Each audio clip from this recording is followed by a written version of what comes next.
Hello, നമുക്കിന്നൊരു കല്ലുമ്മക്കായ് ബിരിയാണി തയ്യാറാക്കാം. ആദ്യം കല്ലുമ്മക്കായ് നന്നായി കഴുകി വൃത്തിയാക്കി ഒന്ന് പുഴുങ്ങിയെടുക്കാം. അതിനുശേഷം അതിൻ്റെ തോട് കളഞ്ഞ് കല്ലുമ്മക്കായ അതിലെ വേസ്റ്റൊക്കെ കളഞ്ഞ് അതിലേക്ക് മഞ്ഞൾപ്പൊടി, മുളക് പൊടി, ഉപ്പ് എന്നിവ ചേർത്ത് മാരിനേറ്റ് ചെയ്ത് മാറ്റി വെക്കുക. ഇനി ഒരു പാൻ അടുപ്പിൽ വെച്ച് അതിൽ കുറച്ച് ഓയിൽ ഒഴിച്ച് സവാള വഴറ്റിയെടുക്കുക. ഇത് നന്നായി വഴന്നു വരുമ്പോൾ അതിലേക്ക് ഇഞ്ചി, വെളുത്തുള്ളി, പച്ചമുളക് ചതച്ചത് ചേർത്ത് ഒന്നുകൂടി നന്നായി വഴറ്റുക.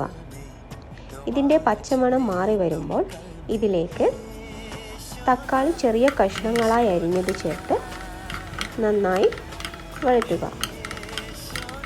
ആവശ്യത്തിനുള്ള ഉപ്പ് കൂടി ചേർത്ത് ഇതിനോടൊപ്പം ഗരം മസാല, കുരുമുളക് പൊടി എന്നിവ കൂടി ചേർത്ത് നന്നായി വഴറ്റുക.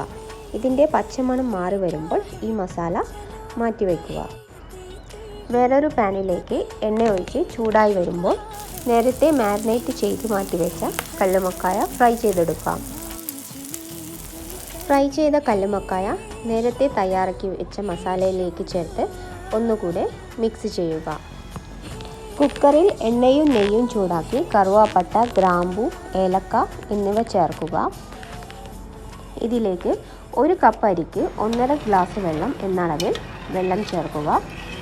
വെള്ളം തിളച്ച് വരുമ്പോൾ അതിന് ആവശ്യമായ ഉപ്പ് ചേർത്ത് അതിലേക്ക് നേരത്തെ കഴുകി മാറ്റി വെച്ച റൈസ് ഇട്ട് കൊടുക്കാം. 1 സ്പൂൺ നെയ്യ് ഒഴിച്ച് 1 വിസിൽ വരുന്നത് വരെ വേവിക്കുക.